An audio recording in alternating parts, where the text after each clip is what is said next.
سورہ نساء کی آیت نمبر 31 جس میں دو جو ہے نا بڑے تھاٹ پرووکنگ پوائنٹس ہیں. ایک تو میجر اور مائنر سنز ہوتے کیا ہیں, یہ بلکہ میں آپ لوگوں سے بھی انشاءاللہ جو ہے ڈسکس کرنا چاہوں گا, کیونکہ یوتھ کو نا گناہوں کا کنسیپٹ کلیئر ہی نہیں ہے. یا تو وہ کوئی بہت ہی میجر سن ہے اس کو مائنر سمجھ رہے ہوتے ہیں, یا یہ کہ چھوٹے سے کسی گناہ کو جو ہے نا وہ اتنا زیادہ وہ اس پہ ٹینشن لے لیتے ہیں وغیرہ وغیرہ. تو یہ آیا اس میں ہوپ بھی ہے, پلس اس میں اس طرف توجہ بھی ہے کہ آپ دیکھیں میجر اور مائنر سنز کیا ہیں. آیا ہے جی ان تجتنبوا کبائر ما تنہون عنہ نکفر عنکم سیئاتکم وندخلکم مدخلا کریما. اور اگر تم اجتناب کرتے رہو گے ان بڑے بڑے گناہوں سے جن سے تمہیں روکا جا رہا ہے, تو ہم تمہاری چھوٹی برائیوں کو تم سے دور کر دیں گے اور تمہیں داخل کریں گے بہت ہی باعزت جگہ پہ. اب جہاں تک بڑے گناہوں کا تعلق ہے, اس پہ میں ایک اور آیا کوٹ کرنا چاہوں گا, سورہ نجم کی آیت نمبر 32, الذین یجتنبون کبائر الاسم والفواحش, those who avoid the major sins and فواحش. تو آئی تھنک کہ آج کے دور میں جتنے فحاشی کے کام ہیں, جیسے آئی تھنک یہ چھپ کے نکاح کرنا, it must come under major sin I believe. اس میں دھوکہ بھی ہے اور اس میں وہ زنا کا ایلیمنٹ بھی ہے. پھر پورن انڈسٹری آئی تھنک کہ it is one of the major sin. ایک اور بھی ہے کہ علماء نے نا نکاح کی شرط میں ایک یہ بھی ہے, اور اس آیت سے بھی جو ہے نا غیر مصافحین سے علماء نے کہا خفی اور ولا متخذات اخدان سے علماء نے یہ بھی ثابت کیا کہ نکاح کے لیے ضروری ہے کہ وہ اعلان کیا جائے اس کو. اور ولیمہ کا کانسیپٹ بھی یہی ہے, اعلان. اور یہ جو چھپ کے شادیاں ہیں یہ کوئی اسلام کے اندر پسندیدہ نہیں ہے. چھپ کے شادیوں میں بہت مسائل ہیں, تو اسی لیے اس پہ بڑی سختی ہے کہ جو ہے نا لوگوں کے سامنے ہو باقاعدہ. تو اگر کچھ یہ مائنر جیسے احادیث میں اکثر میں آتا ہے نا کہ 100 بار سبحان اللہ و بحمدہ کسی نے پڑھا تو اللہ اس کے تمام سنز چاہے سمندر کی جھاگ کے برابر ہے معاف کر دیں گے. I think that's for minor sins جو میری انڈرسٹینڈنگ. اور اسی طرح سورہ کہف جو پڑھتا ہے ہر فرائیڈے, تو فرائیڈے ٹو فرائیڈے جو سنز ہیں وہ اللہ معاف, وہ بھی میرے خیال مائنر سنز ہیں.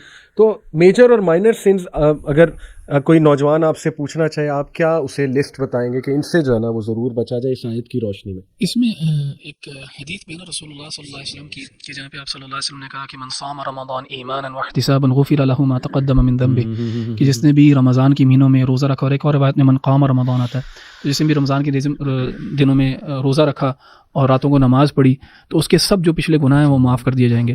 اچھا, اس میں یہاں پہ رسول اللہ صلی اللہ علیہ وسلم نے کوئی تعین نہیں کیا کہ یہ صغائر ہوں گے کہ کبائر ہوں گے, لیکن اکثر علماء کی یہ رائے ہے کہ اس سے صغائر مراد ہے, کیونکہ جو کبائر ہیں ان سے توبہ جو ہے وہ مطلوب ہے, کہ اگر توبہ کر لی جائے گی تو بڑے گناہ بھی معاف کر لیے جائیں گے. تو اگر انسان جو ہے رمضان کی مہینوں میں روزہ رکھنے کے ساتھ ساتھ نماز پڑھنے کے ساتھ ساتھ اگر استغفار بھی کر لے گا تو پھر سب گناہ معاف ہو جائیں گے. ٹیکنیکلی احمد بھائی جو کبائر گناہ یہ کہہ سکتے ہیں کہ وہ ہیں جن کی کوئی یا تو پنشمنٹ ہے یا وارننگ ہے اللہ کی طرف سے, یا کوئی قرض کی طرف اشارہ ہے کہ اللہ نے لعنت کی ہے, جیسے LGBT میجر سن. جی بالکل. بلکہ امام الذہبی کی کتاب بھی الکبائر کے نام سے, اس میں انہوں نے بہت تفصیل سے اس کو بیان کیا ہے کہ کیسے ہمیں پتہ لگتا ہے کہ کبیرہ گناہ کبیرہ کب ہوتا ہے اور صغیرہ کب ہوتا ہے.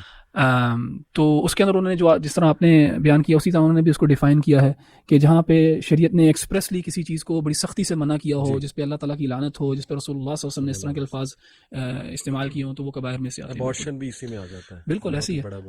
ایون جو جن کو ہم شاید اپنے عرف کے اندر چھوٹا سمجھتے ہیں وہ بھی بڑے ہی ہیں, جس میں غیبت آ جاتی ہے, اس طرح کی چیزیں جو ہیں وہ جھوٹ بھی بالکل. اور ترک الصلاۃ جو ہے نماز کو چھوڑنا. کافی لوگ پوچھتے ہیں میوزک کے بارے میں واللہ عالم اس طرح کے الفاظ آئے ہیں کہ نہیں آئے, لیکن نماز چھوڑنا مثال کے طور پہ, نماز چھوڑنا, ہم لوگ نماز چھوڑنے کو بہت ہلکا سمجھتے ہیں, تو وہ بھی کبائر میں سے ہے. بالکل ایسے ہی. میوزک سننے کے بارے میں ہے نا حدیث کے معازف کے بارے میں, خاص طور پہ میوزک انسٹرومنٹس کے حوالے سے, کہ ایک وقت آئے گا کہ ان کے جو ہے نا لوگ جو ان کو حلال کر دیں گے.